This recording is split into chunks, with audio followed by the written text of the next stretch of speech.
I don't see psychedelics as just suitable for a context like therapy or coaching, or as you named it, Nigel, self-growth.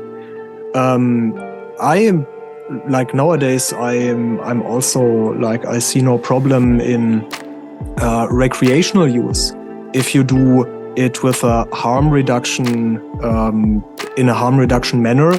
No problem. If you're informed, have an informed decision to take psychedelics, for example, on a festival or on a party, and that you are mature enough. And I would really recommend to be experienced enough. Yeah, don't start doing psychedelics at a rave or something. That's just too risky, too dangerous. But it is possible, and I myself did also good experiences with it. But I did it after I was very mature with it. So, and also for these clients that want to do recreational experiences, it's also suitable to do preparation and integration. Yeah. And it doesn't have to be a big process and change your values or something in integration, as the client wants. Yeah, you can just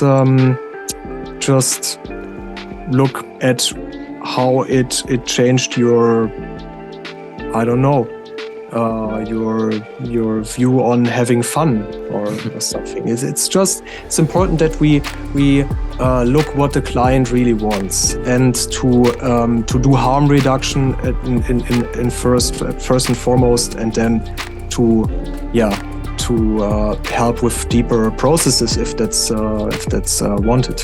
Yeah, and that's a point we make in the paper quite early. It's like, well, here are roughly 3 domains of how psychedelics can be used recreationally, right? And a lot of people do that, and that's fine, you know.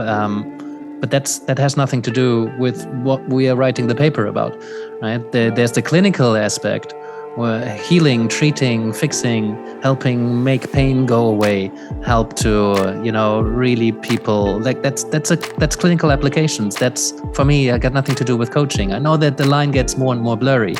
But for me, really, it's about what Nigel mentioned earlier, the betterment of well people. Who coined that term again?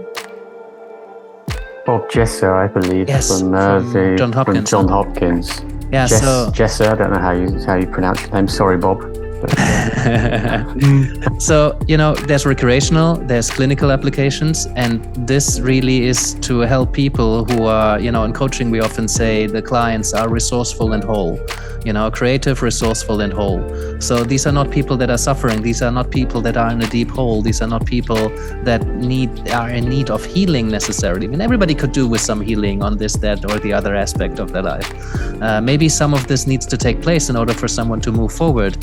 But coaching clients, generally, they're not suffering. Generally, they're not coming because they're in a hole and they really need to get out of it. Generally, then they're not feeling like they can't cope with life anymore and they really need an intervention.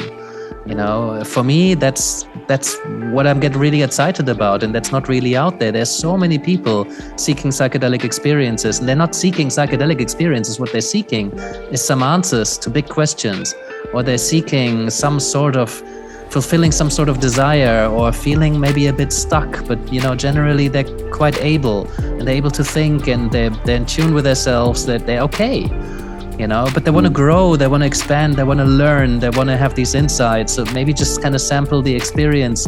And then, as in coaching, usually coaches work with some sort of intention, some sort of goal, some sort of desire. Coaching clients, usually they want to move. They want to progress, they want to go somewhere or be someone that they're currently not.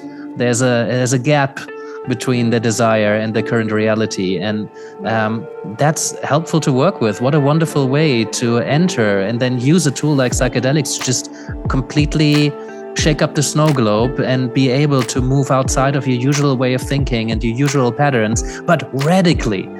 I mean, many coaches do this work, right? Take a client out of their frame of reference, offer them a question that just challenges their way of thinking. Ask someone who's very cognitive about their experiences in their body and their sensations that are coming up as they're thinking about this thing. You know, that shifts, that disrupts someone's patterns. And in that kind of process, new meanings, new answers, new pathways open up.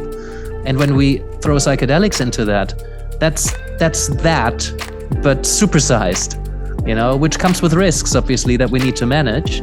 But this is why it's so potent, because it radically shifts your thinking, because you don't have any more access to your normal way of thinking. And in a non-psychedelic coaching session, people can always slip back, right? You ask somebody how they feel and they give you a cognitive concept of how they feel. It's like, yeah, but what does it actually feel like? What's the experience of you being sad? Oh, yeah, well, I cry a lot. Yeah, but that doesn't really, what's that like? And, you know, they keep slipping into their normal way of thinking, which makes sense. And with psychedelics, there's just no longer any access to that, which can feel scary, but that's also why it's so potent. So what a cool way of experiencing the world, even if it's for a moment, and if it's well held and it's safely done, and you know there's the right kind of support, and you have some work preparing for that experience, and then you have already set up space to integrate it, and you've thought about how you can keep yourself safe and how you can make the most out of this. I mean, what a wonderful framework to help normal people grow and expand.